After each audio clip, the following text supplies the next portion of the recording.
A handful of observations from Indianapolis. Ben, what I think is interesting on a combine special at Vikings.com focused on potential additions to the Minnesota Vikings.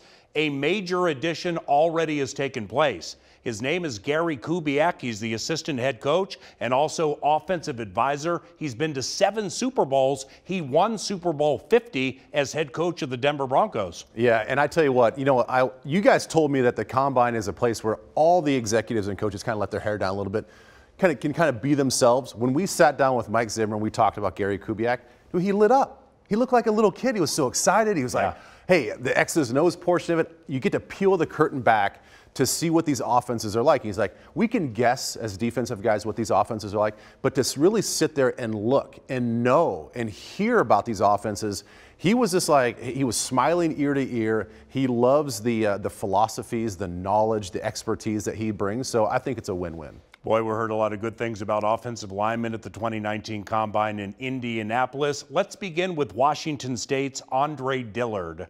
Yeah, Andre Dillard, left tackle from Washington State. So get this stat, in 722 pass attempts last year, he gave up 1 sack for Washington State. So obviously very productive, extremely athletic player, very light on his feet, has great mirror drill at the combine. You can see that as he plays.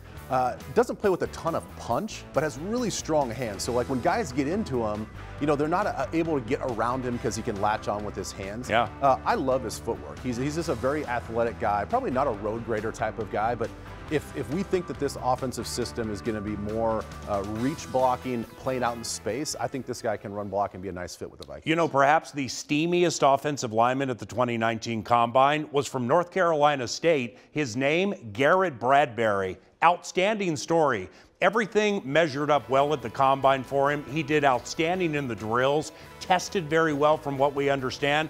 This is a player that started playing defense, went to tight end, ended up at offensive line, and he can play center or guard. We heard a lot of great things about NC State's Garrett Bradbury. To the other side of the trenches, the defensive line. Defensive ends, defensive tackles, nose tackles, 3 techniques. We heard so much, including some really good stuff on this guy, Rashon Gary. And Rashon Gary is the guy that you talk about defensive end, defensive tackle. Well, guess what? He can do both. He can slide up and down the defensive front. That's what he did at Michigan. The former #1 recruit in the country when he came out of high school. This guy's been highly touted for a long time.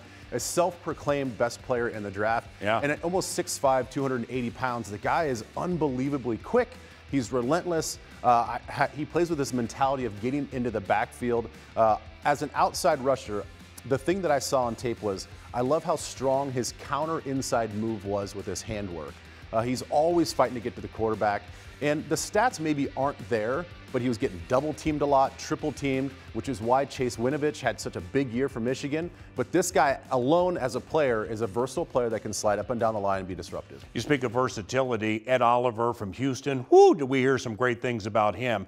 Ed Oliver is a 3 technique, the pass rushing defensive tackle, super fast.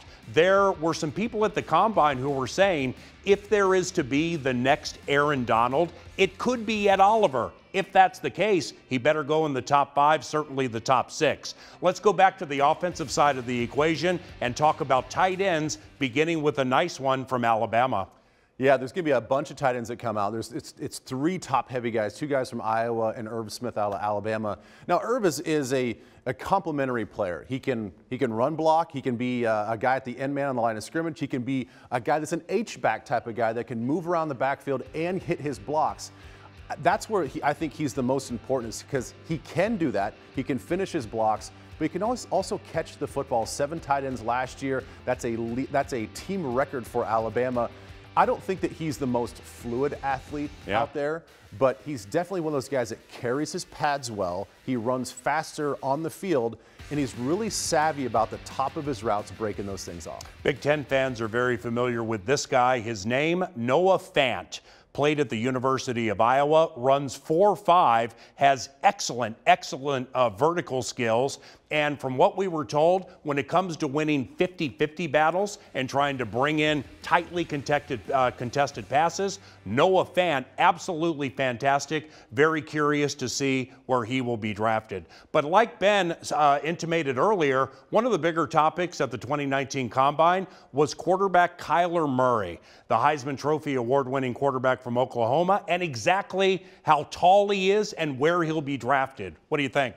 Well, he's curious to me because he comes from a great system that produced Baker Mayfield, and Baker blew everybody away with his anticipation, his knowledge of football, and his ability to create plays. Well, Kyler can absolutely create plays. He is more of a pocket passer than most people think, but my issue is not so much his height, but what I mentioned early, anticipation. I don't know if he anticipates throws as well as Baker did, and you have to do that in the NFL. Now, he's going to make some plays, creating, getting out on the edge. He's super dynamic, but that's a big problem for me, especially if they're thinking about him as at number one. Well, and indeed, if Arizona is thinking about him at number one, last year they traded from 15 to 10, gave Oakland a third and a fifth to move up to get Josh Rosen. Then they paid him a lot of money. So to come back the next year and take a quarterback again, I mean, I can't say that's the most sound business decision I've ever heard. No, it's really not. And there's a lot to be known about what Cliff Kingsbury is going to do in the NFL. What is his system going to be in the NFL? I think he's got a lot of things to figure out. I'm still a fan that Josh Rosen, I know he's got some personality issues, but he's a very talented quarterback, very accurate. That's the one thing you cannot coach sometimes is accuracy. He has all that. I think he could really flourish in a Kingsbury system.